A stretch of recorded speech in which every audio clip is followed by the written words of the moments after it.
कल्पना कीजिए, जीवन की राहों पर चलते हुए हम कितनी बार ऐसी घटनाओं से टकरा जाते हैं जो हमें दुखी कर देती हैं, हमें तोड़ देती हैं या हमें यह सोचने पर मजबूर कर देती हैं कि क्यों मेरे साथ ही ऐसा हो रहा है।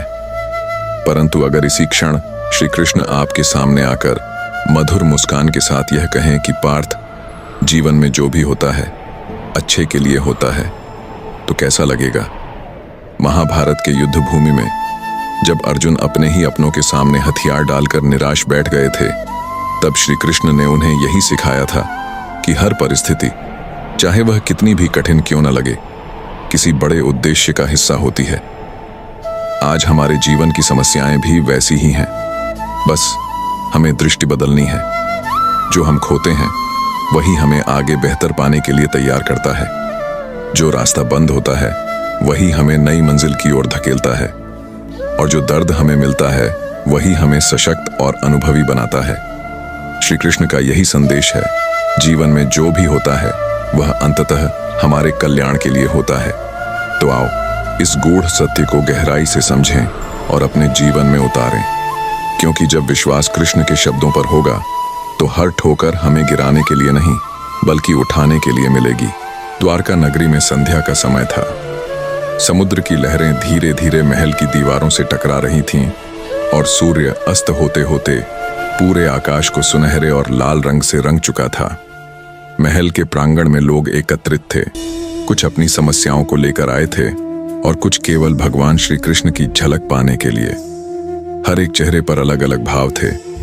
किसी के हृदय में चिंता थी, किसी के मन में दुख, किसी के जीवन में उलझन और किसी के हृदय में अपूर्ण इच्छाओं का बोझ। श्री कृष्ण सिंहासन पर बैठे हुए थे। उनके होंठों पर वही मधुर मुस्कान थी जो हर परिस्थिति में एक जैसी रहती थी। चाहे युद्ध का मैदान हो या प्रेम की गोप गाथाएं, उनके चेहरे की शांति और मुस्कान कभी कम नहीं होती थी। उनकी आंखों में ऐसा प्रकाश था जिसमें कोई भी व्यक्ति अपना दुख भूल सकता था। भीड़ में से एक व्यक्ति आगे आया। वह साधारण व्यापारी था जिसका चेहरा चिंताओं से भरा हुआ था। उसने हाथ जोड़कर कहा, हे माधव, मैं समझ नहीं पा रहा हूं कि मेरे जीवन में इतना दुख क्यों है। मैंने कड़ी मेहनत की, व्यापार में सफलता पाई, परिवार को खुश रखा, लेकिन अचानक सब बदल गया। व्यापार घाटे में चला गया, मित्र दूर हो गए, रिश्तेदार उपहास करने लगे। कभी सोचता हूं कि जीवन कितना अन्यायपूर्ण है। कृपया मुझे समझाइए कि आखिर यह सब क्यों हो रहा है। श्री कृष्ण ने उसकी ओर देखा और धीमे स्वर में बोले, वत्स, जीवन में जो कुछ भी होता है वह बिना कारण के नहीं होता। जो तुम्हें कष्ट प्रतीत हो रहा है वही आने वाले समय के लिए तुम्हें तैयार कर रहा है। तुम अभी इसे दुख समझ रहे हो, लेकिन एक दिन यही घटना तुम्हें नई राह दिखाएगी। व्यापारी बोला, प्रभु, क्या सचमुच यह सब मेरे भले के लिए है? जब सब छिन रहा है तो मैं इसे अच्छे के लिए कैसे मानूं? श्री कृष्ण मुस्कुराए और बोले, आओ मैं तुम्हें एक कथा सुनाता हूं। उन्होंने महल में उपस्थित सभी लोगों को संबोधित किया और कहना प्रारंभ किया। एक समय की बात है, हस्तिनापुर के राजदरबार में एक मंत्री था। वह अत्यंत बुद्धिमान था और हर परिस्थिति में कहता था, जो कुछ भी होता है अच्छे के लिए होता है। एक दिन राजा शिकार खेलने जंगल गए। अचानक राजा का हाथ एक तलवार से कट गया और उनकी एक अंगुली अलग हो गई। वे अत्यंत पीड़ा में थे। मंत्री ने देखा और कहा, महाराज, चिंता न करें, जो हुआ है अच्छे के लिए हुआ है। राजा क्रोधित हो उठे और बोले, क्या तुम पागल हो गए हो? अंगुली कट गई और तुम कह रहे हो कि अच्छा हुआ? क्रोध में आकर उन्होंने मंत्री को कारागार में डालने का आदेश दे दिया। कुछ दिनों बाद राजा पुनः शिकार करने गए और इस बार उन्हें जंगल के कुछ आदिवासी पकड़कर ले गए। वे लोग अपने देवता को प्रसन्न करने के लिए मानव बलि चढ़ाने वाले थे। उन्होंने राजा को बलि के लिए तैयार किया, लेकिन जब देखा कि उनकी एक अंगुली नहीं है तो उन्होंने कहा, यह व्यक्ति अपूर्ण है। देवता को बलि में केवल संपूर्ण व्यक्ति ही चढ़ाया जा सकता है। उन्होंने राजा को छोड़ दिया। राजा ने तुरंत मंत्री को याद किया और सोचा, यदि उस दिन मेरी अंगुली न कटती तो आज मेरा प्राण संकट में पड़ जाता। उन्होंने तुरंत मंत्री को कारागार से बुलाया और क्षमा मांगी। मंत्री मुस्कुराए और बोले, महाराज, यदि आप मुझे कारागार में न डालते तो मैं भी आपके साथ शिकार पर आता और शायद मेरी बलि चढ़ जाती। इसलिए जो भी हुआ अच्छे के लिए हुआ। कथा समाप्त कर श्री कृष्ण ने व्यापारी से कहा, वत्स, यही जीवन का सत्य है। आज तुम जो दुख देख रहे हो वह कल तुम्हारे लिए सुरक्षा का कारण बन सकता है। जो अवसर खोते प्रतीत होते हैं वे किसी बड़े अवसर के लिए मार्ग बनाते हैं। व्यापारी की आंखें नम हो गईं। उसने अनुभव किया कि उसका व्यापार भले ही संकट में है, लेकिन शायद यही संकट उसे नए मार्ग पर ले जाएगा। उसने श्री कृष्ण के चरण पकड़ लिए। भीड़ में एक और व्यक्ति आगे आया। वह एक साधारण किसान था। उसने कहा, प्रभु, मेरे खेत में इस वर्ष फसल अच्छी नहीं हुई। मैंने सोचा था कि परिवार को सुख मिलेगा, लेकिन विपरीत हो गया। मैं हर समय चिंतित रहता हूं कि यह विपत्ति क्यों आई। श्री कृष्ण ने उसकी ओर देखते हुए कहा, वत्स, धैर्य रखो। एक वर्ष की फसल बिगड़ना अंत नहीं है। जब धरती को वर्षा नहीं मिलती तब वह अगले वर्ष और अधिक फलदायी होती है। मनुष्य के जीवन में भी ऐसा ही है। एक असफलता अगले अवसर की नींव होती है। यदि हर समय केवल सुख ही मिलता रहे तो मनुष्य कभी न तो धैर्य सीख पाए और न ही संघर्ष। श्री कृष्ण ने आगे कहा, जैसे बीज को मिट्टी के अंधकार में दबाया जाता है तभी वह अंकुर बनकर बाहर आता है, उसी प्रकार तुम्हारे जीवन का यह अंधकार एक नए अंकुर का संकेत है। तुम्हें केवल धैर्य और विश्वास रखना है। लोगों के बीच गहरी शांति छा गई।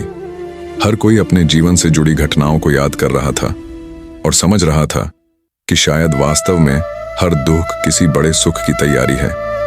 एक वृद्ध महिला, जिसके चेहरे पर गहरी झुर्रियां और आंखों में अनगिनत कहानियां थीं, धीरे धीरे आगे आई। उसने कांपते हाथों से कहा, कृष्ण कन्हैया, मैंने जीवन भर अपने पुत्रों और परिवार के लिए सब किया, लेकिन वृद्धावस्था में वे मुझे अकेला छोड़कर चले गए। मैं सोचती हूं कि यदि जीवन भर का त्याग यही परिणाम है तो क्या सचमुच यह भी अच्छे के लिए है। श्री कृष्ण ने महिला का हाथ थामा और अत्यंत करुणा से कहा, मां, तुम्हारा स्नेह व्यर्थ नहीं गया। तुम्हारा त्याग तुम्हें शून्यता नहीं देगा। जो लोग तुम्हें छोड़कर गए हैं वे केवल अपने कर्मों का फल भुगतेंगे, लेकिन तुम्हारा त्याग तुम्हें उस परम शांति तक पहुंचाएगा जो किसी भी सांसारिक संबंध से बड़ी है। जो कुछ भी हुआ वह तुम्हें सिखाने के लिए हुआ कि सच्चा सहारा केवल प्रभु का है। जब मनुष्य इस सत्य को जान लेता है तब वह दुख से मुक्त हो जाता है। महिला के आंसू बह निकले, लेकिन इस बार उनमें पीड़ा नहीं बल्कि शांति थी। उसने अनुभव किया कि वास्तव में कृष्ण ही उसके सच्चे सहारा हैं। कथा चलती रही और एक एक कर हर व्यक्ति ने अपने दुख और प्रश्न रखे। श्री कृष्ण हर एक को मुस्कान और करुणा से उत्तर देते रहे। उन्होंने बार बार समझाया कि जीवन में चाहे जो भी घटित हो वह व्यर्थ नहीं होता। हर घटना में कोई न कोई सीख छिपी होती है, हर हार में कोई नया अवसर छिपा होता है और हर दुख में भविष्य के सुख की आहट होती है। रात गहराने लगी। चंद्रमा अपनी शीतल किरणों से महल को नहला रहा था। लोग अपने अपने घरों की ओर लौटे, लेकिन इस बार उनके दिल में निराशा नहीं बल्कि आशा थी। वे जानते थे कि भले ही आज कठिनाई है, कल उसका परिणाम शुभ ही होगा। द्वारका का वह दिन एक गहरी शिक्षा देकर समाप्त हुआ। श्री कृष्ण ने सभी को यह अनुभव करा दिया कि वास्तव में जिंदगी में जो भी होता है अच्छे के लिए होता है, और यही सत्य मनुष्य को हर परिस्थिति में धैर्य, विश्वास और आनंद से जीने की शक्ति देता है। द्वारका की सुबह हमेशा कुछ विशेष होती थी।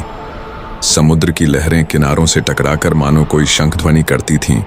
आकाश में सूर्य अपनी सुनहरी किरणें बिखेरता था और महल में भक्तगण श्री कृष्ण के दर्शन के लिए प्रतीक्षा में खड़े रहते थे। उस दिन भी वही दृश्य था, लेकिन भीड़ में एक चेहरा अलग दिखाई दे रहा था। वह युवक था जिसका मन बेचैन था।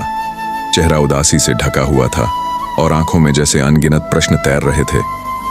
वह कृष्ण के चरणों में जाकर गिर पड़ा और बोला, माधव, मैं जीवन से हार गया हूं। मेरे साथ हमेशा बुरा ही क्यों होता है? मैंने मेहनत की लेकिन सफलता नहीं मिली। मैंने विश्वास किया लेकिन लोग धोखा दे गए। मैंने सपने देखे लेकिन वे टूट कर बिखर गए। आप ही बताइए, आखिर क्यों? कृष्ण मुस्कुराए। उनकी मुस्कान ऐसी थी जैसे चांदनी रात में अचानक ठंडी हवा चल पड़ी हो। उन्होंने युवक के कंधे पर हाथ रखा और कहा, वत्स, जो भी होता है वह अच्छे के लिए होता है, बस तुम्हें उसका कारण समझने की दृष्टि चाहिए। युवक तड़प कर बोला, लेकिन प्रभु, मुझे तो इसमें कोई अच्छाई दिखाई ही नहीं देती। मेरा परिश्रम व्यर्थ गया, मेरे संबंध टूट गए, मेरी राह बंद हो गई। इसे अच्छा कैसे मान लूं? कृष्ण ने शांति से समुद्र की ओर संकेत करते हुए कहा, लहरों को देखो, वे आती हैं और जाती हैं। कोई लहर किनारे तक पहुंचकर मिट जाती है तो कोई समुद्र के बीच ही खो जाती है। लेकिन क्या समुद्र कभी खाली होता है? नहीं। लहरें भले ही मिट जाएं, समुद्र अपनी गहराई और शांति बनाए रखता है। जीवन भी समुद्र है और तुम्हारे अनुभव लहरें। कुछ अनुभव टूटते हैं, कुछ पूरे होते हैं, लेकिन अंततः वे सब तुम्हारे जीवन की गहराई में ज्ञान जोड़ते हैं, और यह ज्ञान ही तुम्हारे लिए सबसे बड़ा वरदान है। युवक चुप रहा। उसकी आंखों में थोड़ी शांति उतरने लगी, लेकिन मन में अब भी सवाल थे। कृष्ण ने उसे समझाने के लिए एक कथा सुनानी शुरू की। बहुत समय पहले हस्तिनापुर का एक राजा था। वह अपने राज्य में न्यायप्रिय था, लेकिन उसका जीवन अचानक संकट में आ गया। पड़ोसी राज्य ने युद्ध की घोषणा कर दी और उसका राज्य पूरी तरह असुरक्षित हो गया। राजा निराश था और सोच रहा था कि अब उसका राज सिंहासन छिन जाएगा। तभी उसके गुरु ने उसे समझाया, राजन, घबराओ मत, जो भी होता है अच्छे के लिए होता है।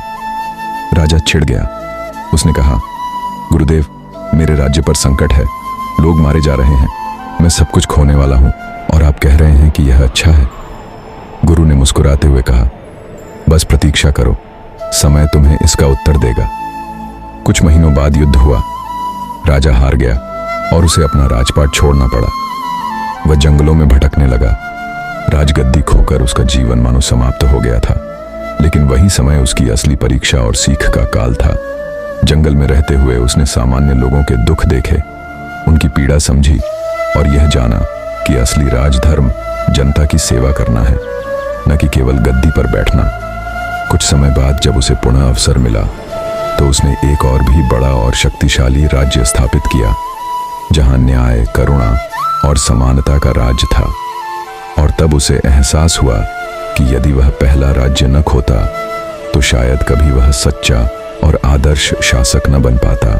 कृष्ण ने युवक की ओर देखते हुए कहा, देखा वत्स, उस राजा को उस समय हार बुरी लगी, लेकिन वही हार उसके लिए वरदान बन गई। यदि जीवन में कठिनाइयां न आई तो हम सीख नहीं पाते, और यदि हम सीख ना पाए तो प्रगति भी नहीं कर सकते। तुम्हारे जीवन में जो घट रहा है वह तुम्हें उस राह पर ले जाएगा जहां तुम्हें होना चाहिए। बस तुम्हें धैर्य रखना होगा।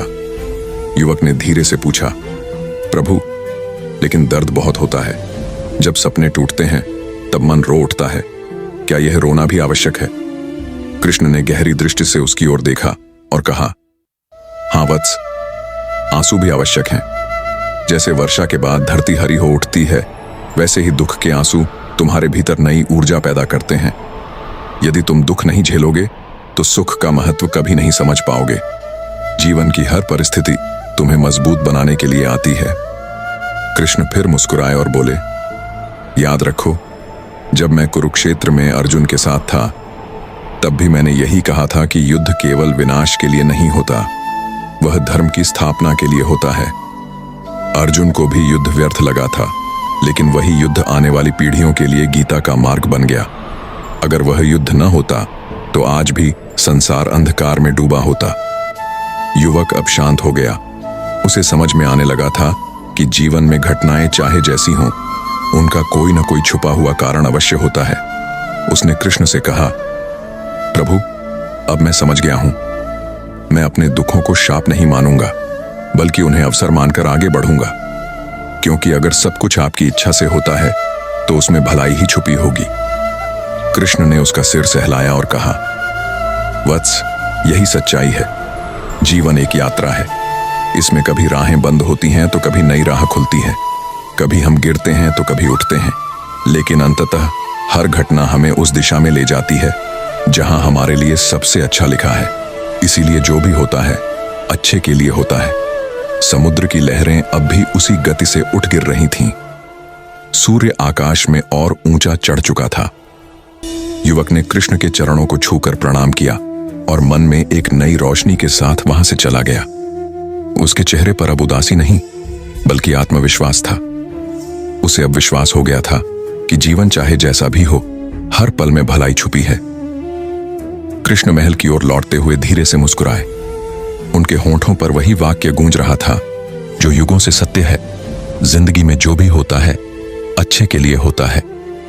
यह कथा यहीं समाप्त नहीं होती, क्योंकि वास्तव में यह हर उस इंसान की कहानी है जो जीवन में संघर्षों से जूझता है।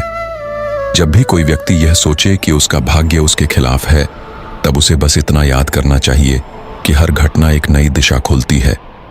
कभी कभी रास्ते बदलते हैं, सपने टूटते हैं, संबंध बिखरते हैं, लेकिन अंततः जीवन हमें वहां ले जाता है जहां हमें सबसे अधिक सीखना और सबसे अधिक पाना होता है। द्वारका का राजमहल उस दिन विशेष रूप से चहल पहल से भरा था। समुद्र की लहरें किनारे से टकराकर मानो जीवन का संदेश सुना रही थीं। राजा, मंत्री, सैनिक, व्यापारी और साधारण ग्रामीण सब अपने अपने कार्यों में लगे हुए थे, लेकिन भीतर ही भीतर हर किसी के मन में एक ही प्रश्न घूमता था कि जीवन में जो घटित होता है, क्या वास्तव में वह हमारे भले के लिए ही होता है।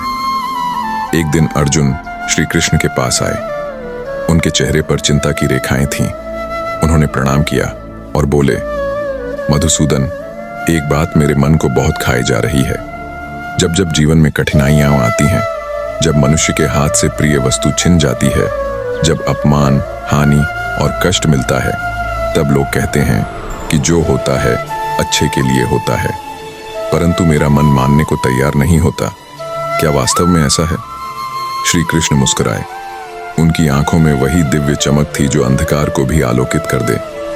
उन्होंने अर्जुन को अपने पास बैठाया और कहा, पार्थ, यह जगत नियम और कारण से बंधा है। हर घटना का एक उद्देश्य होता है। हम तत्काल उसे समझ नहीं पाते, परंतु समय के साथ पता चलता है कि वह घटना हमारे जीवन की दिशा बदलने के लिए आई थी। आओ, मैं तुम्हें एक कथा सुनाता हूं। कथा की शुरुआत होती है एक साधारण ग्रामीण युवक नंदन से। नंदन ईमानदार, परिश्रमी और सरल स्वभाव का था, लेकिन उसके जीवन में बार बार विपरीत परिस्थितियां आती। खेत में बुआई करता तो अकाल पड़ जाता। मेहनत से कमाया हुआ धन किसी दुर्घटना में चला जाता। एक दिन उसके घर आग लग गई और उसकी सारी फसल राख हो गई। गांव वाले कहते, तेरे साथ हमेशा बुरा ही क्यों होता है? नंदन उदास हो जाता। निराशा में डूबे नंदन ने एक बार द्वारका जाने का निश्चय किया। वह श्री कृष्ण के दर्शन करना चाहता था। जब वह द्वारका पहुंचा तो राज दरबार में उसका प्रवेश हुआ। उसने करुण स्वर में कृष्ण से कहा, प्रभु, मैं आपका भक्त हूं। मैंने कभी किसी का अहित नहीं किया, फिर भी मेरे साथ केवल दुख ही क्यों होता है?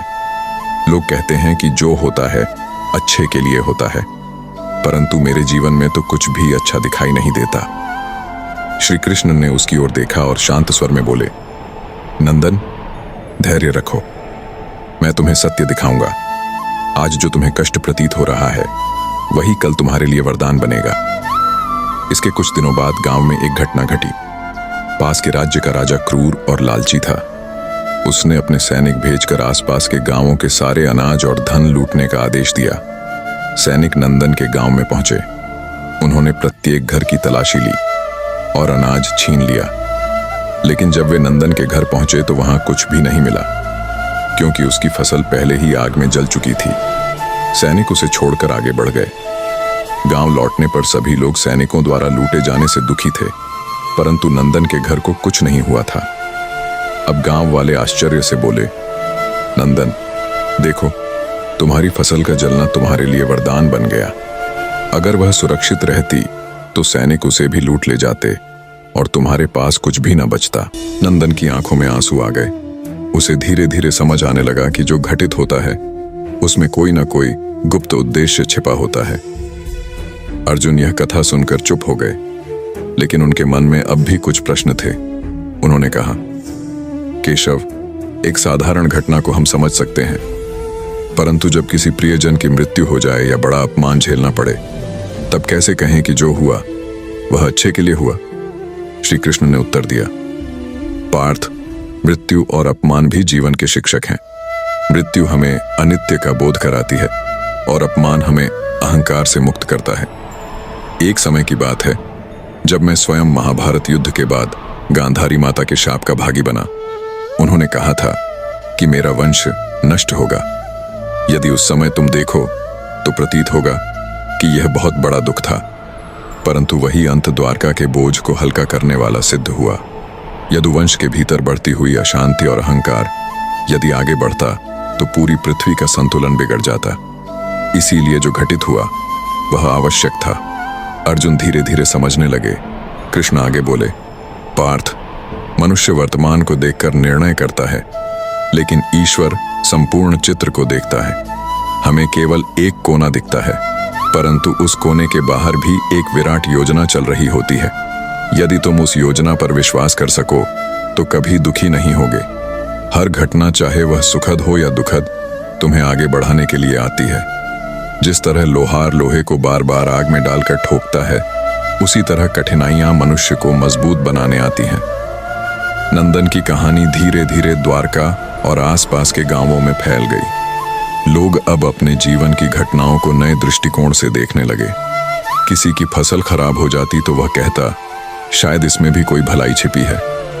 किसी का व्यापार घाटे में जाता तो वह सोचता, यह मुझे किसी बड़े संकट से बचा रहा होगा। धीरे धीरे लोगों के मन में आशा का दीपक जलने लगा। समय बीता। नंदन ने अपने परिश्रम से फिर से खेती शुरू की। इस बार मौसम अच्छा रहा और उसकी मेहनत रंग लाई। उसकी फसल इतनी अधिक हुई कि वह गांव के लोगों की सहायता भी कर सका। अब वही लोग जो पहले उसका मजाक उड़ाते थे कहते, नंदन, वास्तव में कृष्ण के वचन सत्य हैं। जो होता है अच्छे के लिए होता है। श्री कृष्ण यह सब देखकर मुस्कुराए। उन्होंने अर्जुन से कहा, देखो पार्थ, यह जीवन की सच्चाई है। हम यदि वर्तमान कठिनाइयों को देखकर रोएंगे तो अवसर खो देंगे, लेकिन यदि विश्वास रखेंगे कि जो भी हो रहा है उसमें ईश्वर की योजना छिपी है, तो हम धैर्य और साहस के साथ आगे बढ़ सकेंगे। अर्जुन ने गहरी सांस ली और हाथ जोड़कर बोले, मधुसूदन, आज मुझे समझ आया कि मनुष्य को केवल अपना प्रयास करना चाहिए और परिणाम को ईश्वर पर छोड़ देना चाहिए। जो भी होगा वह हमारे भले के लिए ही होगा। उस दिन से अर्जुन का दृष्टिकोण बदल गया और यही शिक्षा हर उस इंसान के लिए है जो जीवन की कठिनाइयों में घिर जाता है। जीवन एक पुस्तक है जिसमें हर पृष्ठ पर नई घटनाएं लिखी जाती हैं। कुछ पन्ने हमें हंसाते हैं, कुछ पन्ने रुलाते हैं, लेकिन पूरी किताब पढ़ने पर समझ आता है कि हर अध्याय का एक उद्देश्य था। जो हमें खोता हुआ लगता है वही हमें किसी बड़े संकट से बचा रहा होता है, और जो हमें दुखी करता है वही हमारी आत्मा को मजबूत बना रहा होता है। इस प्रकार श्री कृष्ण की यह अमर वाणी सदैव गूंजती रहती है। जिंदगी में जो भी होता है अच्छे के लिए होता है। द्वारका नगरी का वह दिन बहुत ही अद्भुत था। समुद्र की लहरें किनारों से टकराकर मानो कोई गुप्त संदेश सुना रही थीं। महल के प्रांगण में लोग इकट्ठे हुए थे। हर व्यक्ति की आंखों में अलग अलग प्रश्न थे, लेकिन हर प्रश्न का उत्तर एक ही जगह पर मिलता था, और वह स्थान था श्री कृष्ण का सान्निध्य। उस समय एक व्यापारी भारी उदासी के साथ श्री कृष्ण के पास आया। उसके माथे पर चिंता की गहरी लकीरें थीं और आंखें नम थीं। उसने हाथ जोड़कर कहा, प्रभु, मैं पूरी तरह टूट चुका हूं। मेरे जहाज समुद्र में डूब गए, मेरा व्यापार खत्म हो गया, परिवार भूख के कगार पर है। मुझे समझ नहीं आ रहा कि यह सब क्यों हुआ। मैंने किसी का बुरा नहीं किया, फिर भी मेरे साथ इतना बुरा क्यों? श्री कृष्ण मुस्कुराए। उनकी आंखों में करुणा और असीम शांति थी। उन्होंने व्यापारी को अपने पास बिठाया और बोले, प्रिय मित्र, जब मनुष्य कठिनाइयों में फंसता है तो उसे लगता है कि दुनिया अन्याय कर रही है, परंतु याद रखो, जीवन में जो भी होता है वह अच्छे के लिए होता है। यह तुम्हारे लिए समझना कठिन है, पर समय आने पर तुम स्वयं अनुभव करोगे कि यह घटना तुम्हारे भले के लिए ही घटी। व्यापारी आहत स्वर में बोला, प्रभु, मेरे घर के लोग भूख से तड़प रहे हैं, क्या यह भला है? श्री कृष्ण ने शांत स्वर में कहा, धैर्य रखो, अभी तुम केवल उस घटना को देख रहे हो, परिणाम को नहीं। जीवन एक ग्रंथ है जिसका प्रत्येक पृष्ठ अगले पृष्ठ से जुड़ा होता है। एक पृष्ठ पढ़कर पूरी कहानी का अर्थ नहीं समझा जा सकता। इसी बीच महल में एक सैनिक दौड़ता हुआ आया और बोला, प्रभु, अभी समाचार आया है कि समुद्री डाकुओं ने व्यापारियों के जहाज लूट लिए हैं और जो लोग उनमें सवार थे वे सब मारे गए। व्यापारी स्तब्ध रह गया, उसकी आंखें खुली रह गईं। वह सोच रहा था कि उसका नुकसान कितना बड़ा था, लेकिन अब उसे समझ आया कि उसका जहाज डूबना ही उसे मृत्यु से बचा गया।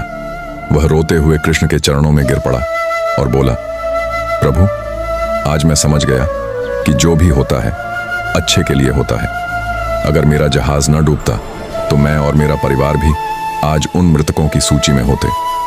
कृष्ण मुस्कुराए और बोले, यही जीवन का रहस्य है। मनुष्य वर्तमान की कठिनाइयों में फंसकर रोता है, परंतु भविष्य में वही कठिनाई उसका वरदान सिद्ध होती है। कुछ समय बीता, उसी व्यापारी ने धैर्य नहीं खोया, परिश्रम किया और धीरे धीरे नया व्यापार शुरू किया। इस बार उसका व्यापार पहले से भी अधिक सफल हुआ। वह बार बार कृष्ण के वचन याद करता और अपने अनुभव से दूसरों को भी यही समझाता कि जीवन की हर परिस्थिति, चाहे वह सुख की हो या दुख की, अंततः भलाई के लिए ही होती है। द्वारका नगरी में एक और प्रसंग घटा। एक वृद्ध महिला अपने बेटे की मृत्यु से विलाप करती हुई कृष्ण के पास पहुंची। उसका हृदय रो रो कर बिखर चुका था। वह बोली, प्रभु, मेरा इकलौता बेटा चला गया, मेरी सारी दुनिया उजड़ गई। अब मेरे जीने का कोई कारण नहीं। आप कहते हैं कि सब अच्छा होता है, तो मेरे बेटे की मृत्यु में कौन सा भला छुपा है? कृष्ण ने उसका हाथ थामा और बड़ी कोमलता से बोले, मां, जिस पुत्र को तुम खो चुकी हो वह बहुत पुण्यात्मा था। इस जीवन में उसका कार्य पूरा हो चुका था। अगर वह जीवित रहता तो उसके जीवन में असीम दुख आने वाले थे। उसके जाने से उसने उन दुखों से मुक्ति पा ली है। तुम्हारे लिए यह सहन करना कठिन है, परंतु तुम्हें धैर्य रखना होगा। तुम्हारे जीवन का भी एक उद्देश्य है जिसे तुम्हें पूरा करना है। महिला चुप रही, लेकिन उसके हृदय में धीरे धीरे एक शांति उतरने लगी। वह समझ गई कि मृत्यु भी जीवन के अच्छे होने का एक हिस्सा है। समय बीता और उस महिला ने अपने घर को अनाथ बच्चों के लिए आश्रम में बदल दिया। उसका मातृत्व उन बच्चों को जीवन देने लगा जिनके पास कोई सहारा न था। तब उसने महसूस किया कि उसका पुत्र शायद इसलिए गया था ताकि वह अपने मातृत्व को और बड़े रूप में फैला सके। अब वह न केवल एक मां थी, बल्कि सैकड़ों बच्चों की मां बन चुकी थी। उसने स्वयं अनुभव किया कि कृष्ण का कथन सत्य है। जीवन में जो भी होता है वह अच्छे के लिए होता है। द्वारका में ऐसे अनेक प्रसंग घटे। कभी किसी किसान की फसल नष्ट हो जाती, कभी किसी का प्रियजन बिछुड़ जाता, तो कभी किसी का धन लुट जाता। हर बार लोग दुखी होकर कृष्ण के पास आते और हर बार कृष्ण अपनी मधुर मुस्कान और गहन ज्ञान से उन्हें समझाते कि जीवन में हर घटना के पीछे कोई न कोई बड़ा कारण छुपा होता है। कृष्ण कहते, मनुष्य वर्तमान के छोटे से अंधकार को देखकर घबरा जाता है, परंतु यह नहीं समझता कि उसी अंधकार के बाद उजाला जन्म लेता है। यदि रात ना हो तो सुबह का सूरज कैसे दिखेगा? यदि दुख ना हो तो सुख की पहचान कैसे होगी? यदि हानि ना हो तो लाभ का मूल्य कैसे समझ आएगा? लोग उनके उपदेशों को सुनकर अपने जीवन में धैर्य और साहस भरते। धीरे धीरे यह संदेश पूरे नगर में फैल गया कि जीवन में जो भी होता है वह अच्छे के लिए होता है। एक दिन अर्जुन स्वयं कृष्ण से पूछ बैठा, माधव, क्या यह सच है कि हर घटना का परिणाम भलाई ही होती है? क्या युद्ध में भी यही सत्य है? कृष्ण मुस्कुराए और बोले, पार्थ, याद करो कुरुक्षेत्र का युद्ध। वह युद्ध कितना भयानक था, कितने लोग मारे गए। उस समय सबको यही लगा कि यह सबसे बड़ा अनर्थ है, लेकिन उस युद्ध ने धर्म और अधर्म का अंतर स्पष्ट कर दिया। उसने अन्याय और अत्याचार को मिटाकर न्याय और सत्य की स्थापना की। अगर वह युद्ध न होता तो अधर्म और अत्याचार हमेशा के लिए स्थापित हो जाते। इसलिए हाँ, युद्ध भी भलाई के लिए हुआ। अर्जुन ने गहरी सांस ली और समझ गया कि कृष्ण का संदेश शाश्वत है। जीवन एक गहन नदी की तरह है। इसमें कभी शांत जल होता है, कभी तेज बहाव और कभी गहराई का भय, लेकिन यह नदी सागर तक पहुंचती ही है। इसी तरह जीवन की हर घटना हमें हमारे अंतिम उद्देश्य की ओर ले जाती है। द्वारका के लोग इस सत्य को अपनाने लगे। वे दुख में टूटते नहीं थे, बल्कि यह सोचकर संभल जाते कि इसमें भी कोई भलाई छुपी है। धीरे धीरे उनका जीवन बदलने लगा। दुख अब उनके लिए बोझ नहीं रह गया, बल्कि सीखने का साधन बन गया। कृष्ण के उपदेश ने सबको यह सिखाया कि धैर्य, विश्वास और समर्पण से ही जीवन की गुत्थियां सुलझती हैं। और आज भी जब कोई मनुष्य जीवन में कठिनाई का सामना करता है और वह श्री कृष्ण की यह शिक्षा याद करता है कि जो भी होता है अच्छे के लिए होता है, तो उसका हृदय हल्का हो जाता है और उसमें आगे बढ़ने का साहस आ जाता है। यह कथा हमें यही सिखाती है कि जीवन की हर घटना, चाहे वह कितनी भी कठिन क्यों न लगे, अंततः हमें किसी बड़े और अच्छे परिणाम की ओर ही ले जाती है। द्वारका की शांत नगरी पर उस दिन गहरा सन्नाटा पसरा हुआ था। समुद्र की लहरें महल की दीवारों से टकराकर मधुर ध्वनि कर रही थीं। आकाश में उगते हुए सूर्य की किरणें महल के प्रांगण को स्वर्णिम बना रही थीं। परंतु उसी पल राजमहल के एक कोने में बैठा एक युवक व्याकुल मन से बार बार यही प्रश्न कर रहा था कि उसकी जिंदगी में इतनी कठिनाइयां क्यों आ रही हैं। उसका नाम उत्तम था। वह एक व्यापारी का पुत्र था, जिसने व्यापार में कई असफलताएं देखी थीं। कभी माल समुद्र में डूब गया, कभी लुटेरों ने रास्ते में लूट लिया, तो कभी किसी मित्र ने धोखा दिया। वह सोचता, हे भगवान, मेरे साथ ही ऐसा क्यों होता है? क्या मैं इतना दुर्भाग्यशाली हूं? उत्तम की व्याकुलता देखकर उसके पिता उसे श्री कृष्ण के पास ले गए। जब द्वारका के प्रांगण में वह श्री कृष्ण के सामने पहुंचा, तो उसकी आंखों से आंसुओं की धारा बह रही थी। उसने हाथ जोड़कर कहा, मधुसूदन, मेरी जिंदगी में सिर्फ दुख ही दुख क्यों आते हैं? हर बार जब मैं सोचता हूं कि अब सब ठीक होगा, तब कोई नई मुसीबत आ जाती है। क्या मेरे भाग्य में सुख नहीं लिखा? क्या मैंने कुछ गलत किया है? क्या भगवान भी मुझे भूल गए हैं? श्री कृष्ण मुस्कुराए। उनकी मुस्कान में वह शांति थी जो आंधी में भी दीपक को बुझने नहीं देती। उन्होंने उत्तम को अपने पास बिठाया और बोले, प्रिय उत्तम, तुम्हारे मन का प्रश्न हर युग में हर इंसान पूछता आया है। जब सुख मिलता है तो मनुष्य सोचता है कि यह मेरा पुरुषार्थ है, लेकिन जब दुख आता है तो वह पूछता है कि भगवान ने मेरे साथ ऐसा क्यों किया। परंतु सत्य यह है कि जिंदगी में जो भी होता है वह अच्छे के लिए होता है। उत्तम ने आश्चर्य से कहा, प्रभु, यह कैसे संभव है? कैसे कोई दुख भी अच्छा हो सकता है? कैसे धोखा, हानि और विफलता भलाई का रूप ले सकती है? श्री कृष्ण ने धीरे से मुस्कुराते हुए उसकी आंखों में देखा और बोले, मैं तुम्हें कुछ कथाएं सुनाता हूं, सुनोगे? उत्तम ने सिर झुका लिया। श्री कृष्ण बोले, एक बार की बात है, हस्तिनापुर के वन में एक साधु तपस्या कर रहा था। अचानक जंगल में आग लग गई। साधु ने सोचा कि अब मेरा अंत हो गया, लेकिन उसी आग की वजह से पास के गांव वाले भागकर जंगल आए और साधु को देखा। वे साधु को अपने गांव ले गए और उनका सत्कार करने लगे। साधु ने उस आग को पहले अभिशाप समझा था, लेकिन वही आग उसके लिए आशीर्वाद बनी। इसी तरह अर्जुन के जीवन को देखो। जब उसका पूरा परिवार जुए में पराजित हो गया और उन्हें वनवास भोगना पड़ा, तब सबको यह दुख प्रतीत हुआ। लेकिन क्या वह दुख आवश्यक नहीं था? यदि वह वनवास न होता तो अर्जुन को गीता का उपदेश कैसे मिलता? गीता का ज्ञान ही तो था जिसने अर्जुन को महान योद्धा बनाया और आज पूरी दुनिया को धर्म का मार्ग दिखाया। हर घटना अपने भीतर एक छुपा हुआ वरदान लेकर आती है, लेकिन मनुष्य अपनी आंखों से केवल वर्तमान देख पाता है, जबकि जो मैं देखता हूं वह भविष्य है। उत्तम ध्यान से सुन रहा था। उसके मन में सवालों की बाढ़ अब भी थी। उसने कहा, प्रभु, यदि सब अच्छा ही होता है तो मेरे व्यापार की बार बार की हानि भी अच्छे के लिए है। श्री कृष्ण ने सिर हिलाते हुए कहा, हाँ उत्तम, हो सकता है कि तुम्हारी हानि तुम्हें किसी बड़े संकट से बचा रही हो।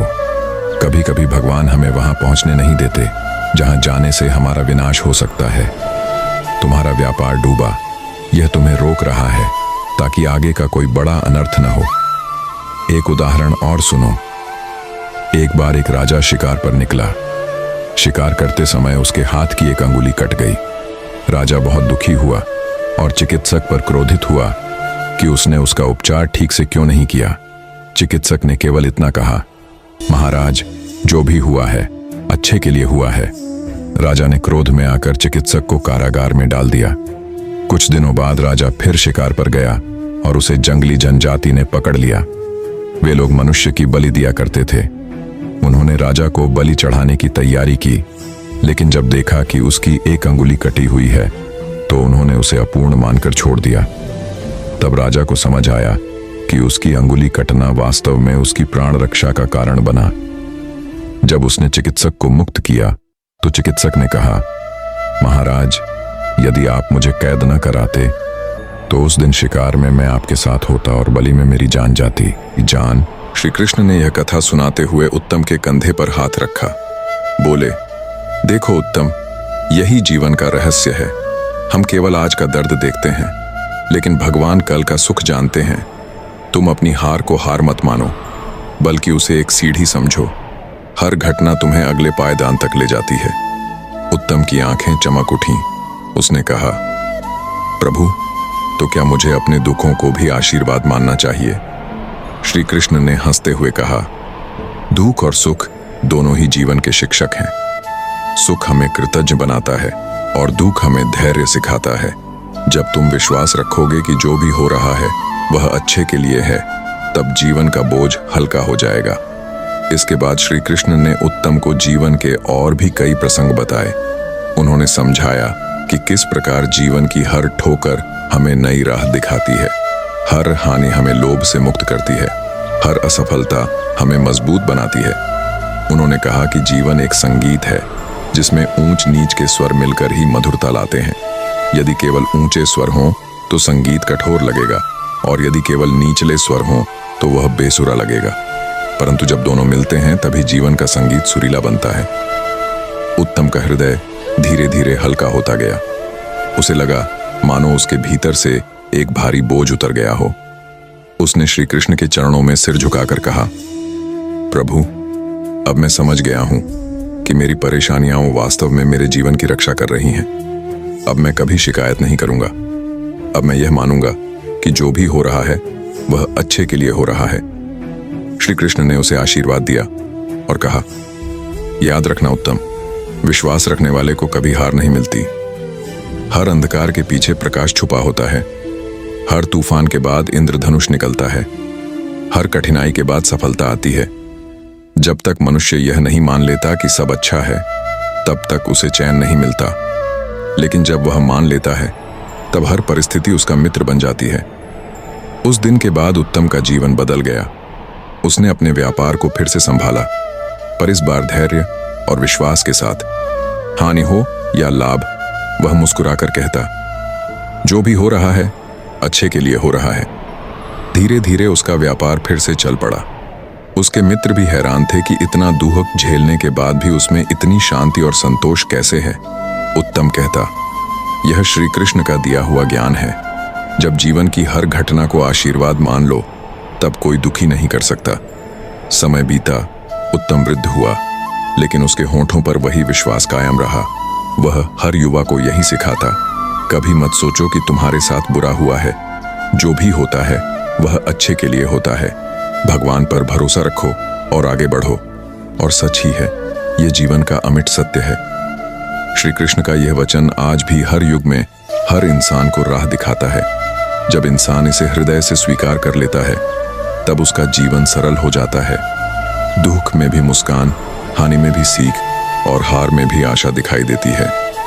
जो भी होता है अच्छे के लिए होता है। यही श्री कृष्ण की अमर प्रेरणा है।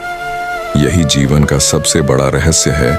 मथुरा नगरी के एक छोटे से गांव में एक युवक रहता था, जिसका नाम था आरव। वह हृदय से सीधा साधा और ईश्वर का भक्त था, लेकिन जीवन के संघर्षों ने उसे भीतर से तोड़ दिया था। उसके पिता का देहांत तब हो गया था जब वह मात्र 10 वर्ष का था, और उसके बाद पूरे घर की जिम्मेदारी उसके कंधों पर आ गई थी। माँ बीमार रहती थी और छोटी बहन अभी पढ़ाई कर रही थी। आरव दिन रात मेहनत करता, खेतों में काम करता और किसी तरह घर चलाता, लेकिन अक्सर उसे लगता कि भगवान उसकी सुनते ही नहीं। जब जब वह कोई योजना बनाता, कोई नया काम शुरू करता, तब तब ऐसा होता कि काम बिगड़ जाता। उसकी मेहनत बेकार जाती और उसके मन में यही सवाल उठता कि आखिर क्यों उसके जीवन में सब कुछ इतना कठिन है। एक रात वह बहुत थक चुका था और निराश होकर यमुना किनारे जाकर बैठ गया। ठंडी हवा बह रही थी, चांदनी पानी पर चमक रही थी और चारों ओर गहरा सन्नाटा छाया हुआ था। उसने आकाश की ओर देखते हुए कहा, हे भगवान, आखिर कब तक मेरी परीक्षा लोगे? मैं क्यों बार बार हारता हूं? क्यों हर बार मेरी उम्मीदें टूट जाती हैं? क्या मेरे जीवन में कभी सुख आएगा? यमुना किनारे वह देर तक रोता रहा और आखिरकार थक कर वहीं सो गया। तभी सपनों की दुनिया में उसके सामने एक अद्भुत दृश्य प्रकट हुआ। नीले वस्त्रों में सजे, मुरली बजाते हुए स्वयं श्री कृष्ण प्रकट हुए। उनके चेहरे पर एक कोमल मुस्कान थी और उनकी आंखों में अनंत करुणा का सागर। आरव ने आश्चर्य से उन्हें देखा और चरणों में गिर पड़ा। श्री कृष्ण ने उसे उठाकर अपने समीप बिठाया और कहा, आरव, क्यों इतना दुखी है? क्या तू यह नहीं जानता कि जीवन में जो भी घटित होता है वह किसी गहरे अर्थ के लिए होता है? हर कठिनाई, हर असफलता, हर आंसू तुझे आगे बढ़ाने के लिए ही आता है। तू सोचता है कि तेरा जीवन व्यर्थ है, परंतु वास्तव में जो कुछ हो रहा है वही तुझे उस स्थान तक पहुंचाएगा जहां तेरा वास्तविक सुख छिपा है। आरव ने रोते हुए कहा, प्रभु, यह कैसे संभव है?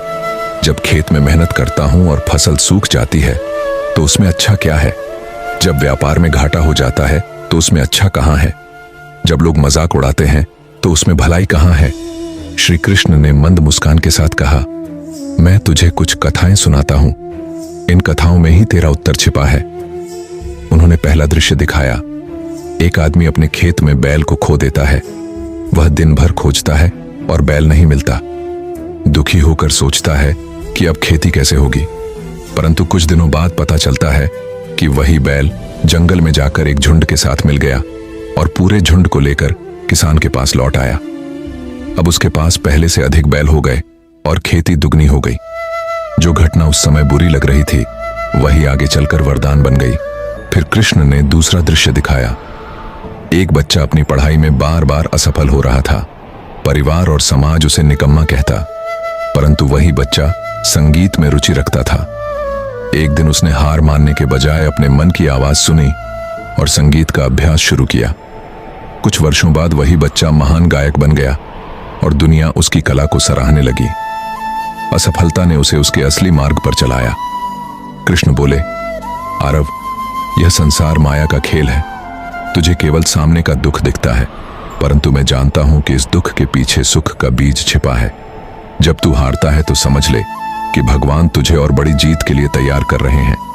जब कोई रिश्ता टूटता है तो समझ ले कि एक सच्चा रिश्ता तेरे जीवन में आने वाला है। जब तेरा मार्ग बंद होता है तो समझ ले कि एक नया और सुंदर मार्ग खुलने वाला है। आरव ध्यान से सुन रहा था। उसके हृदय में आशा की किरण जागी, परंतु उसने फिर पूछा, प्रभु, अगर सब कुछ अच्छे के लिए ही होता है तो फिर लोग दुखी क्यों होते हैं? क्यों वे विश्वास नहीं कर पाते? कृष्ण ने मुस्कुराकर उत्तर दिया, क्योंकि लोग समय का धैर्य नहीं रखते। वे तुरंत फल चाहते हैं। वे चाहते हैं कि अभी जो भी दुख है वह तुरंत समाप्त हो जाए, परंतु जीवन ऐसा नहीं है। जैसे बीज को वृक्ष बनने में समय लगता है, वैसे ही हर घटना का फल समय आने पर ही मिलता है। तू धैर्य रख और अपने कर्म करता जा। मैं तेरा साथ हर पल दे रहा हूं। इतना कहकर श्री कृष्ण ने अपनी बांसुरी बजानी शुरू की। वह स्वर इतना मधुर और शांति देने वाला था कि आरव का हृदय पूरी तरह शांत हो गया। उसे लगा जैसे उसके सारे दुख बह गए हों और उसके भीतर एक नई शक्ति का संचार हो गया हो। सपना टूटने के बाद जब वह सुबह उठा तो उसका मन बदला हुआ था। अब वह शिकायत नहीं करता था। अब वह हर घटना को स्वीकार करता और मन ही मन कहता, जो हो रहा है अच्छे के लिए हो रहा है। धीरे धीरे उसके जीवन में परिवर्तन आने लगे। खेत की फसल फिर से हरी होने लगी। गांव के लोग उसका सम्मान करने लगे और उसकी बहन की पढ़ाई पूरी होकर उसे नौकरी मिलने लगी। मां का स्वास्थ्य भी ठीक होने लगा। आरव समझ चुका था कि जीवन का रहस्य यही है कि हर घटना हमें कुछ सिखाने के लिए आती है। जो हम खोते हैं वह हमें किसी और बड़ी चीज के लिए तैयार करता है। और यही श्री कृष्ण का संदेश है कि विश्वास रखो, धैर्य रखो और कर्म करते रहो, क्योंकि जिंदगी में जो भी होता है वह अंततः अच्छे के लिए ही होता है। ये कथा का सार यही है कि जब भी जीवन में कठिनाई आए जब भी कोई दरवाजा बंद हो तो ये याद रखना चाहिए कि वह हमें किसी बेहतर मार्ग पर ले जाने के लिए ही है। श्री कृष्ण की मुस्कान और उनके शब्द हमें यही सिखाते हैं कि विश्वास और धैर्य के साथ हर परिस्थिति को स्वीकार करना ही सच्ची भक्ति है और सच्चा जीवन है। और गोकुल की धरती पर जब श्री कृष्ण बाल्यावस्था में थे तब उनके प्रत्येक कार्य में एक अद्भुत रहस्य छिपा होता था। कभी वे अपने मित्रों के संग खेलते हुए गाय चराते तो कभी गोपियों के साथ माखन चुराते, किंतु इन सब खेलों और लीलाओं के पीछे भी जीवन का गहरा संदेश छुपा होता था। एक दिन जब गोप बालक उनके साथ वन में गए तो उन्होंने देखा कि कृष्ण एक वृक्ष की छाया तले बैठकर बहुत गंभीर मुद्रा में हैं। बालकों ने उत्सुकता से पूछा, कान्हा, आज तुम खेल क्यों नहीं रहे? तुम तो हमेशा हंसी खुशी में रहते हो, फिर आज इतने गंभीर क्यों हो? कृष्ण मुस्कुराए और बोले, मैं सोच रहा था कि जीवन में जो कुछ भी होता है वह सब अच्छे के लिए होता है। कभी कभी हमें लगता है कि हमारे साथ बहुत बुरा हुआ है, परंतु समय आने पर वही घटना हमें एक नई दिशा देती है। मनुष्य का जीवन ऐसे ही अनुभवों से भरा हुआ है। बालकों को समझ में ना आया तो वे बोले, कान्हा, हमें तो लगता है कि दुख आना ही सबसे बड़ी समस्या है। कोई दुख कैसे अच्छा हो सकता है? कृष्ण ने उन्हें एक कहानी सुनाई। उन्होंने कहा, एक बार एक राजा के पास एक मंत्री था। वह मंत्री हर परिस्थिति में यही कहता कि जो भी होता है अच्छे के लिए होता है। एक दिन राजा शिकार पर निकला। वहां गलती से उसके हाथ की एक उंगली कट गई। राजा बहुत दुखी हुआ और क्रोध में मंत्री को बुलाकर कहा, देखो, मेरी उंगली कट गई है, इसमें क्या अच्छा है? मंत्री ने हंसकर कहा, महाराज, विश्वास रखिए, जो हुआ है वह अच्छे के लिए हुआ है। राजा ने गुस्से में मंत्री को कैद खाने में डाल दिया। कुछ दिनों बाद राजा फिर शिकार करने गया और वहां डाकुओं ने उसे पकड़ लिया। डाकू किसी मनुष्य की बलि चढ़ाना चाहते थे। उन्होंने राजा को पकड़ा, लेकिन जब उन्होंने देखा कि उसकी एक उंगली कटी हुई है तो बोले कि यह व्यक्ति अपूर्ण है, इसकी बलि नहीं दी जा सकती। इस प्रकार राजा का जीवन बच गया। लौटकर उसने मंत्री को जेल से बाहर निकाला और क्षमा मांगी। मंत्री ने हंसकर कहा, महाराज, मुझे कैद में डालना भी अच्छे के लिए ही था। यदि मैं आपके साथ शिकार पर जाता तो डाकू मुझे ही बलि के लिए चुन लेते। कृष्ण ने बच्चों की ओर देखा और कहा, समझे, जीवन में हमें तुरंत किसी घटना का परिणाम नहीं दिखता, परंतु समय आने पर हमें पता चलता है कि वह भी हमारे हित में ही थी। बच्चे बड़ी ध्यान से सुन रहे थे। फिर एक बालक ने कहा, कृष्ण, यह तो कहानी है, पर जीवन में जब सचमुच दोहा खाता है तब मन क्यों रोता है? कृष्ण ने समझाते हुए कहा, मनुष्य का मन बहुत चंचल होता है। वह केवल वर्तमान की स्थिति देखता है, भविष्य की गहराई नहीं समझता। जैसे बादलों से ढका आकाश हमें अंधकारमय लगता है, परंतु बादल हटते ही वही आकाश स्वच्छ और सुंदर दिखता है। दुख भी जीवन के बादल हैं, जो थोड़ी देर के लिए छा जाते हैं, लेकिन उनके पीछे सुख का उज्जवल सूरज छुपा होता है। जो धैर्यवान होते हैं वे इन बादलों को सहन कर लेते हैं और अंततः जीवन की सुंदरता का आनंद उठाते हैं। कृष्ण की बातें सुनकर सभी ग्वालबाल गहरे विचार में डूब गए। कुछ समय बीता और महाभारत का युद्ध छिड़ गया। कुरुक्षेत्र की भूमि पर जब पांडव और कौरव आमने सामने खड़े हुए तब अर्जुन का मन डगमगाने लगा। उसने अपना गांडीव धनुष नीचे रख दिया और श्री कृष्ण से कहा, माधव, मैं अपने ही भाइयों, गुरुओं और मित्रों पर कैसे बाण चला सकता हूं? यह युद्ध तो केवल विनाश लाएगा, मैं इसे नहीं लड़ूंगा। तब श्री कृष्ण ने गीता का उपदेश दिया। उन्होंने अर्जुन से कहा, पार्थ, तू अपने कर्तव्य से पीछे मत हट। जो कुछ भी होता है अच्छे के लिए होता है। तू परिणाम की चिंता मत कर, केवल कर्म पर ध्यान दे। युद्ध का यह अवसर तेरे लिए धर्म की रक्षा का मार्ग है। यदि तू भागेगा तो समाज अन्याय के अधीन हो जाएगा। याद रख, तू साधन है, साध्य मैं हूं। जो कुछ भी होगा वही कल्याणकारी होगा। अर्जुन ने धीरे धीरे समझ लिया कि जीवन में हमें हर परिस्थिति को स्वीकार करना चाहिए। युद्ध हुआ, बहुत जनों का नाश भी हुआ, किंतु उसी युद्ध के बाद ही सत्य और धर्म की स्थापना हुई। यदि वह युद्ध न होता तो अधर्म का अत्याचार और बढ़ जाता। कृष्ण ने स्पष्ट कर दिया कि कभी कभी विनाश भी सृजन का मार्ग बनता है। जैसे बीज जब मिट्टी में दबता है तो लगता है कि उसका अंत हो गया, परंतु वही बीज कुछ समय बाद अंकुरित होकर वृक्ष का रूप ले लेता है। उसी प्रकार जब जीवन में कठिनाइयां आती हैं तो हमें लगता है कि सब समाप्त हो गया, किंतु वास्तव में वही कठिनाई हमें नई शक्ति और नई शुरुआत देती है। कृष्ण के जीवन में भी अनेक ऐसी घटनाएं थीं। जब कंस ने उन्हें बचपन में ही मारने का प्रयास किया तब गोकुलवासी डर गए थे। सबको लगा कि यह बालक कैसे बचेगा, लेकिन कंस के अत्याचारों को समाप्त करने के लिए कृष्ण का जन्म ही हुआ था। जो लोग तब भयभीत थे वही बाद में समझ गए कि कंस का विनाश भी अच्छे के लिए था। मनुष्य जब यह समझ लेता है कि हर परिस्थिति किसी न किसी कारण से आती है और उसका परिणाम शुभ ही होता है, तब उसका मन शांति और संतोष से भर जाता है।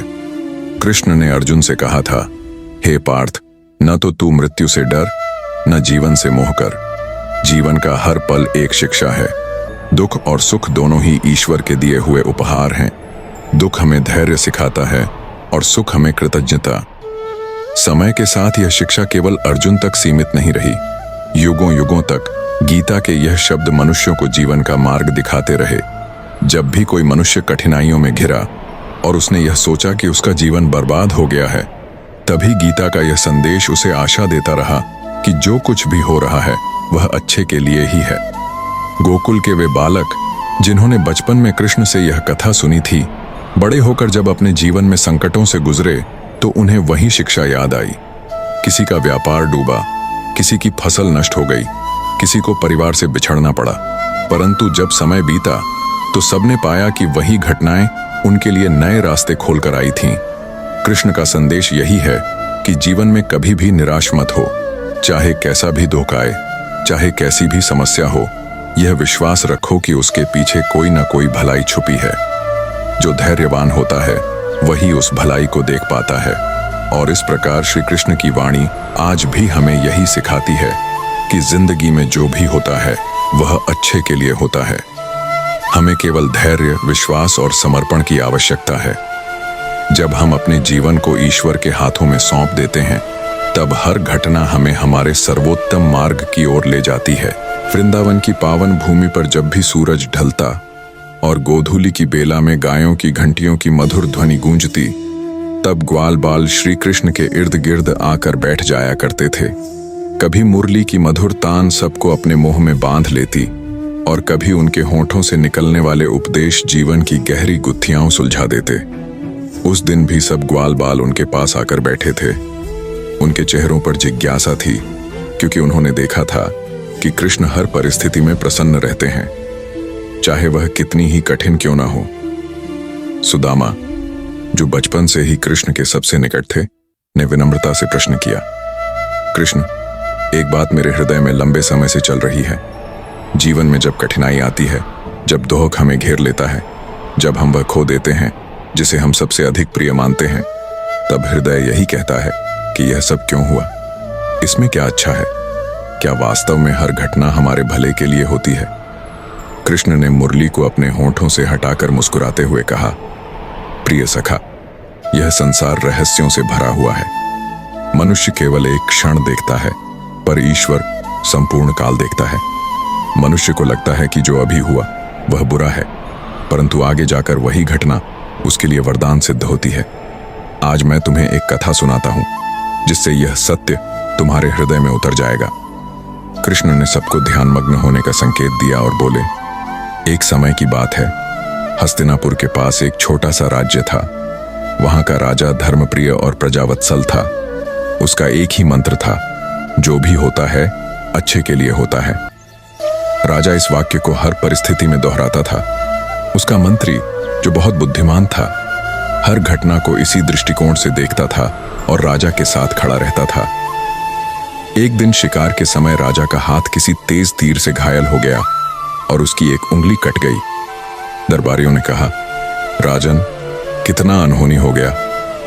लेकिन मंत्री मुस्कुराकर बोला, महाराज, यह भी अच्छे के लिए ही हुआ है। राजा को बड़ा क्रोध आया। उसने कहा, क्या तुम पागल हो? मेरी उंगली कट गई और तुम कहते हो यह अच्छे के लिए है। क्रोध में आकर उसने मंत्री को कारागार में डाल दिया। कुछ दिन बाद राजा पुनः शिकार पर गया। जंगल में घने अंधकार के बीच वह कुछ आदिवासियों के हाथों में पड़ गया। वे लोग बलि चढ़ाने के लिए राजा को पकड़कर अपने देवालय ले गए। जब वे उसकी बलि चढ़ाने लगे तब उन्होंने देखा कि उसकी एक उंगली नहीं है। आदिवासी मान्यता थी कि अपूर्ण शरीर वाले की बलि नहीं दी जाती। इस कारण उन्होंने राजा को मुक्त कर दिया। राजा ने समझा कि सचमुच उसकी उंगली कटना अच्छे के लिए ही हुआ था। वह तुरंत महल लौट आया और मंत्री को मुक्त किया। आंसुओं से भरे नेत्रों से उसने कहा, प्रिय मंत्री, तुम सही थे, परंतु जब मैंने तुम्हें कारागार में डाला तब भी तुमने यही कहा कि यह अच्छे के लिए है। इसमें क्या अच्छा था? मंत्री ने हंसते हुए उत्तर दिया, महाराज, यदि मैं जेल में ना होता तो उस दिन आपके साथ शिकार पर गया होता। जब आदिवासी आपको छोड़ देते क्योंकि आपकी उंगली कटी थी, तब वे मुझे बलि के लिए चुन लेते। इसलिए मुझे कैद होना भी मेरे भले के लिए ही था। कृष्ण ने यह कथा सुनाकर ग्वाल बालों की ओर देखा। सभी के चेहरे पर गहरी सोच थी। फिर कृष्ण ने कहा, देखो सखा, यही जीवन का सत्य है। मनुष्य सीमित दृष्टि से देखता है, जबकि समय और भाग्य की डोर परमात्मा के हाथ में होती है। कभी जो आज दुख प्रतीत होता है वही कल सुख का कारण बनता है। यदि हम धैर्य रखें और विश्वास बनाए रखें तो हर परिस्थिति हमारे लिए वरदान सिद्ध होती है। सुदामा ने धीरे से पूछा, परंतु कृष्ण, जब हम दुख के बीच होते हैं तब धैर्य कैसे रखें? जब सब कुछ छिन जाता है तब मन कैसे मान ले कि यह अच्छे के लिए हुआ है? कृष्ण ने मुस्कुराकर कहा, सखा, मैं तुम्हें अपना ही उदाहरण देता हूं। मथुरा में जब कंस ने मेरे माता पिता को कैद कर रखा था और मैं गोकुल में नंद यशोदा के घर पला बढ़ा, तो लोग कहते थे कि मेरे माता पिता से मेरा मिलन नहीं हो रहा। यह कितना दुख है। परंतु उसी कारण मैं गोकुल की नंदगांव की गोद में आया, राधा और ग्वाल बालों का सखा बना, और वही अनुभव मेरे जीवन को मधुर बना गया। यदि मैं मथुरा में ही रहता तो तुम्हारे साथ यह समय न बिता पाता। क्या यह भी अच्छे के लिए नहीं था? ग्वाल बाल भाव विभोर हो गए। कृष्ण ने आगे कहा, याद रखो, जीवन एक ग्रंथ है जिसे हम एक एक पृष्ठ पढ़ते हैं। जब कोई घटना होती है वह हमें अपूर्ण लगती है, परंतु जब संपूर्ण कथा पूर्ण होती है तब हम समझते हैं कि हर अध्याय का एक उद्देश्य था।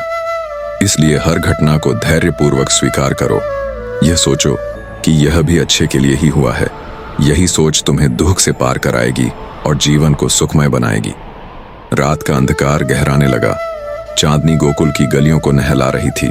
ग्वाल बाल उस दिन की कथा अपने मन में गहराई तक उतार चुके थे।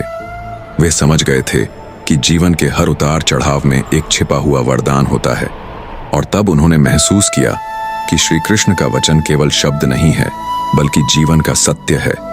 कृष्ण की मुस्कान मानो यह कह रही थी, जो बीत गया उसे दुख मानकर मत जियो, जो घटित हुआ उसे आशीर्वाद मानकर स्वीकार करो, क्योंकि जिंदगी में जो भी होता है अच्छे के लिए होता है। मथुरा नगरी के एक छोटे से गांव में एक युवक रहता था जिसका नाम था आरव। वह हृदय से सीधा साधा और ईश्वर का भक्त था, लेकिन जीवन के संघर्षों ने उसे भीतर से तोड़ दिया था। उसके पिता का देहांत तब हो गया था जब वह मात्र 10 वर्ष का था, और उसके बाद पूरे घर की जिम्मेदारी उसके कंधों पर आ गई थी। माँ बीमार रहती थी और छोटी बहन अभी पढ़ाई कर रही थी। आरव दिन रात मेहनत करता, खेतों में काम करता और किसी तरह घर चलाता, लेकिन अक्सर उसे लगता कि भगवान उसकी सुनते ही नहीं। जब जब वह कोई योजना बनाता, कोई नया काम शुरू करता, तब ऐसा होता कि काम बिगड़ जाता, उसकी मेहनत बेकार जाती, और उसके मन में यही सवाल उठता कि आखिर क्यों उसके जीवन में सब कुछ इतना कठिन है। एक रात वह बहुत थक चुका था और निराश होकर यमुना किनारे जाकर बैठ गया। ठंडी हवा बह रही थी, चांदनी पानी पर चमक रही थी और चारों ओर गहरा सन्नाटा छाया हुआ था। उसने आकाश की ओर देखते हुए कहा, हे भगवान, आखिर कब तक मेरी परीक्षा लोगे? मैं क्यों बार बार हारता हूं? क्यों हर बार मेरी उम्मीदें टूट जाती हैं? क्या मेरे जीवन में कभी सुख आएगा? यमुना किनारे वह देर तक रोता रहा और आखिरकार थक कर वहीं सो गया। तभी सपनों की दुनिया में उसके सामने एक अद्भुत दृश्य प्रकट हुआ। नीले वस्त्रों में सजे, मुरली बजाते हुए स्वयं श्री कृष्ण प्रकट हुए। उनके चेहरे पर एक कोमल मुस्कान थी। और उनकी आंखों में अनंत करुणा का सागर। आरव ने आश्चर्य से उन्हें देखा और चरणों में गिर पड़ा। श्री कृष्ण ने उसे उठाकर अपने समीप बिठाया और कहा, आरव, क्यों इतना दुखी है? क्या तू यह नहीं जानता कि जीवन में जो भी घटित होता है वह किसी गहरे अर्थ के लिए होता है? हर कठिनाई, हर असफलता, हर आंसू तुझे आगे बढ़ाने के लिए ही आता है। तू सोचता है कि तेरा जीवन व्यर्थ है, परंतु वास्तव में जो कुछ हो रहा है वही तुझे उस स्थान तक पहुंचाएगा जहां तेरा वास्तविक सुख छिपा है। आरव ने रोते हुए कहा, प्रभु, यह कैसे संभव है? जब खेत में मेहनत करता हूं और फसल सूख जाती है तो उसमें अच्छा क्या है? जब व्यापार में घाटा हो जाता है तो उसमें अच्छा कहां है? जब लोग मजाक उड़ाते हैं तो उसमें भलाई कहां है? श्री कृष्ण ने मंद मुस्कान के साथ कहा, मैं तुझे कुछ कथाएं सुनाता हूं। इन कथाओं में ही तेरा उत्तर छिपा है। उन्होंने पहला दृश्य दिखाया। एक आदमी अपने खेत में बैल को खो देता है। वह दिन भर खोजता है और बैल नहीं मिलता। दुखी होकर सोचता है कि अब खेती कैसे होगी, परंतु कुछ दिनों बाद पता चलता है कि वही बैल जंगल में जाकर एक झुंड के साथ मिल गया और पूरे झुंड को लेकर किसान के पास लौट आया। अब उसके पास पहले से अधिक बैल हो गए और खेती दुगनी हो गई। जो घटना उस समय बुरी लग रही थी वही आगे चलकर वरदान बन गई। फिर कृष्ण ने दूसरा दृश्य दिखाया। एक बच्चा अपनी पढ़ाई में बार बार असफल हो रहा था। परिवार और समाज उसे निकम्मा कहता, परंतु वही बच्चा संगीत में रुचि रखता था। एक दिन उसने हार मानने के बजाय अपने मन की आवाज सुनी और संगीत का अभ्यास शुरू किया। कुछ वर्षों बाद वही बच्चा महान गायक बन गया और दुनिया उसकी कला को सराहने लगी। असफलता ने उसे उसके असली मार्ग पर चलाया।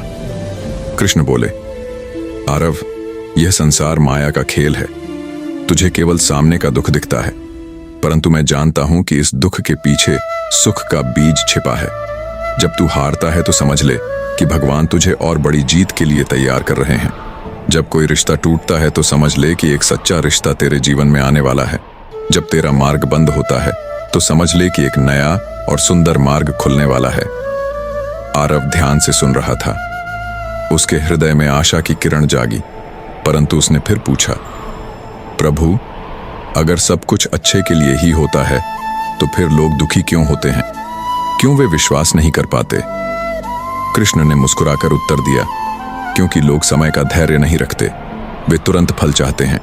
वे चाहते हैं कि अभी जो भी दुख है वह तुरंत समाप्त हो जाए, परंतु जीवन ऐसा नहीं है। जैसे बीज को वृक्ष बनने में समय लगता है, वैसे ही हर घटना का फल समय आने पर ही मिलता है। तू धैर्य रख और अपने कर्म करता जा। मैं तेरा साथ हर पल दे रहा हूं। इतना कहकर श्री कृष्ण ने अपनी बांसुरी बजानी शुरू की। वह स्वर इतना मधुर और शांति देने वाला था कि आरव का हृदय पूरी तरह शांत हो गया। उसे लगा जैसे उसके सारे दुख बह गए हों और उसके भीतर एक नई शक्ति का संचार हो गया हो। सपना टूटने के बाद जब वह सुबह उठा तो उसका मन बदला हुआ था। अब वह शिकायत नहीं करता था। अब वह हर घटना को स्वीकार करता और मन ही मन कहता, जो हो रहा है अच्छे के लिए हो रहा है। धीरे धीरे उसके जीवन में परिवर्तन आने लगे। खेत की फसल फिर से हरी होने लगी। गांव के लोग उसका सम्मान करने लगे और उसकी बहन की पढ़ाई पूरी होकर उसे नौकरी मिलने लगी। मां का स्वास्थ्य भी ठीक होने लगा। आरव समझ चुका था कि जीवन का रहस्य यही है कि हर घटना हमें कुछ सिखाने के लिए आती है। जो हम खोते हैं वह हमें किसी और बड़ी चीज के लिए तैयार करता है। और यही श्री कृष्ण का संदेश है कि विश्वास रखो, धैर्य रखो और कर्म करते रहो, क्योंकि जिंदगी में जो भी होता है वह अंततः अच्छे के लिए ही होता है। ये कथा का सार यही है कि जब भी जीवन में कठिनाई आए, जब भी कोई दरवाजा बंद हो, तो यह याद रखना चाहिए कि वह हमें किसी बेहतर मार्ग पर ले जाने के लिए ही है। श्री कृष्ण की मुस्कान और उनके शब्द हमें यही सिखाते हैं कि विश्वास और धैर्य के साथ हर परिस्थिति को स्वीकार करना ही सच्ची भक्ति है और सच्चा जीवन है। जब हम श्री कृष्ण के इस अमर संदेश, जिंदगी में जो भी होता है अच्छे के लिए होता है, को अपने हृदय में उतार लेते हैं, तब जीवन की हर परिस्थिति हमें एक नई दृष्टि देती है। दुख आता है तो धैर्य सिखाने के लिए, असफलता आती है तो हमें और मजबूत बनाने के लिए, और हानि होती है तो किसी बड़े लाभ का मार्ग प्रशस्त करने के लिए।